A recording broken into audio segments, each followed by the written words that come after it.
Les femmes sont-elles vraiment libres dans l'islam? Bismillahi ar-Rahman ar-Rahim. Allahumma iftah alayna hikmatak, wanshur alayna rahmatak, ya dhal jalali wal ikram. Au nom d'Allah, le tout miséricordieux, le très miséricordieux.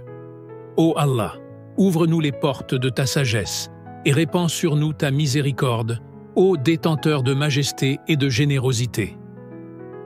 Assalamu alaikum, mes frères et sœurs. Aujourd'hui, on va parler d'un sujet souvent mal compris, parfois même déformé. La place de la femme dans l'islam. Entre spiritualité, histoire et société, vous allez voir que la réalité est bien plus riche que les clichés. Dans le Coran, hommes et femmes sont égaux dans la foi, la récompense et la responsabilité. Dans la sourate Al-Ahzab, verset 35, Allah énumère les qualités spirituelles des croyants et des croyantes en insistant sur leur égalité dans la foi, la piété, la vérité, la patience et la soumission. Ce verset affirme clairement que les femmes, tout comme les hommes, sont promises à une grande récompense auprès de Dieu.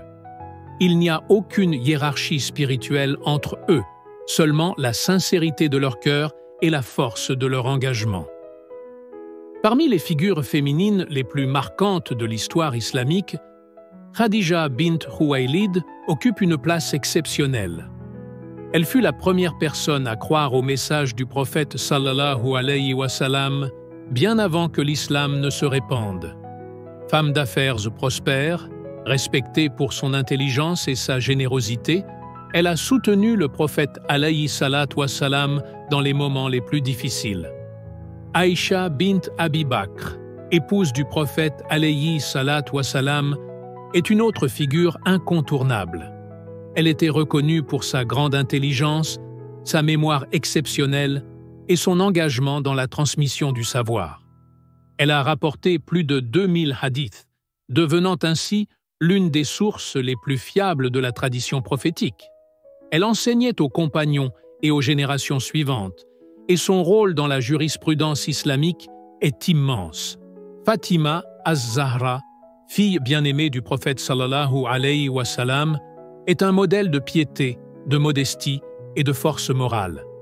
Elle a grandi dans un contexte difficile, marqué par les persécutions des premiers musulmans, mais elle est restée ferme dans sa foi. Elle était connue pour sa générosité envers les pauvres, sa patience dans l'épreuve et son attachement profond à la spiritualité. Le prophète alayhi salatu wa salam disait d'elle qu'elle était la maîtresse des femmes du paradis.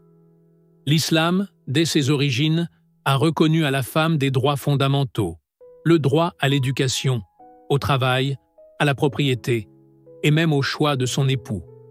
Ces droits, pourtant révolutionnaires pour l'époque, sont parfois ignorés ou étouffés par des pratiques culturelles qui n'ont rien à voir avec la religion. Les règles liées à l'héritage, au mariage ou au divorce sont souvent mal comprises, mal enseignées ou sorties de leur contexte. Ce flou alimente des injustices qui ne viennent pas du message divin, mais de son interprétation humaine. Trop souvent, c'est la culture qui parle à la place de la foi. Et c'est là que le danger commence, quand les traditions prennent le dessus sur les principes spirituels.